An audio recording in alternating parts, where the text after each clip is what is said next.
Okay, here's a short video of the pond that I built in my backyard. Yeah, so basically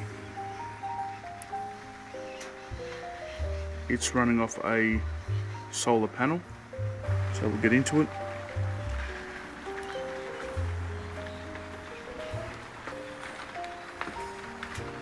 Now basically what we've got here is a 185 litre or a 50 gallon pre-formed pump.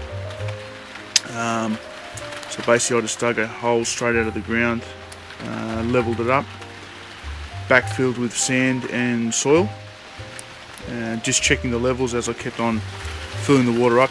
Now originally I was running a waterfall which was going through those rocks there. Now just a quick note, which I learnt the hard way, sandstone is definitely the wrong kind of rock to use for a waterfall.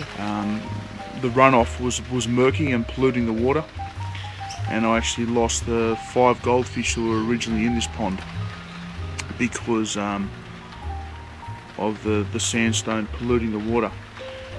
What I've basically done is I've reverted just to a fountain.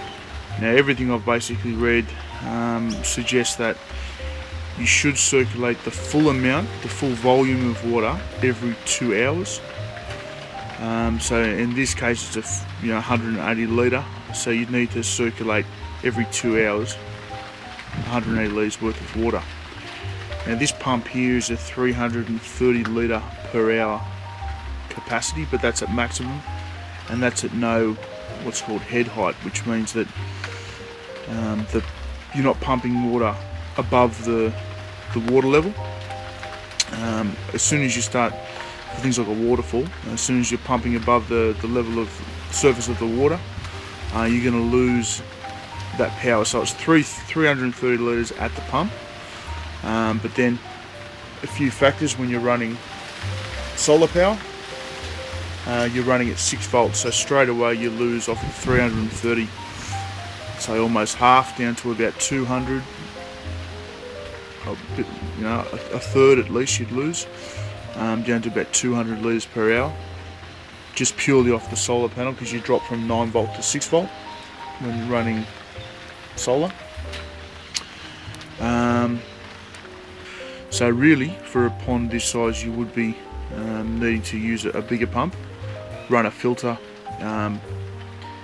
to circulate the water correctly, because this, you probably can't see it, but the water's going quite black.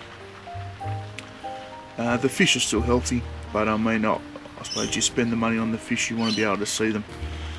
So I'm going to be actually extending this pond out to make it a bit bigger, and like I said, I will be getting an above ground external pump.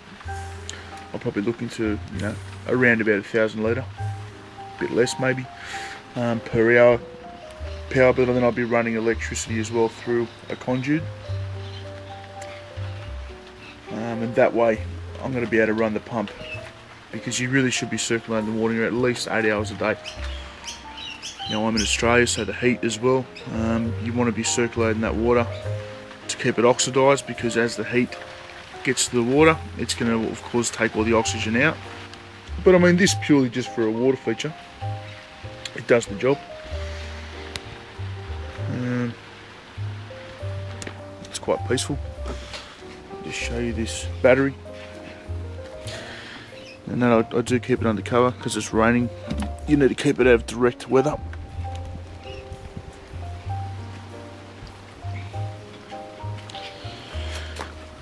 So basically I'm just using a garbage bin.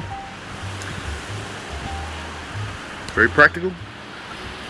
And that covers the battery. Like I said, the battery, 3.5 watt solar panel, running down into the pond, and currently that is running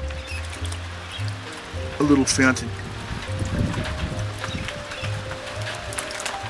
Yeah, I was trying to avoid having to run the electricity out, because it does take a bit of work to get that done. But I think in retrospect, I think that is, if you're wanting to have fish and keep a very clear and healthy pond. Also in this area we get frogs. They were actually breeding in the pond as well, so the healthier the water, you know, the more sustainable it's going to be for wildlife. So I mean, that's essentially what I want. But if you're wanting to just, you know, have a water feature for the garden, I mean, you know, the goldfish are still alive, they're not dying, so it's not too bad. I'll probably be posting another video once I build the extension of the pond, which will go around there. If you can imagine, near the battery there's going to be a waterfall running down there through the filter, and then it'll run into a kind of a 3-tiered pond there, which will run down into the ground pond. So it should look quite good at the end of it. Yeah, just in relation to the sandstone, I used a sealant, a sandstone sealant, to lock that in, because even like when it's raining like it is now, the water will still run into the pond and make it murky. So it's important you seal it off. Like I said, I used a sandstone sealant. I put about 3 coats on, and so far that's worked fine. And yeah, so there's the pond.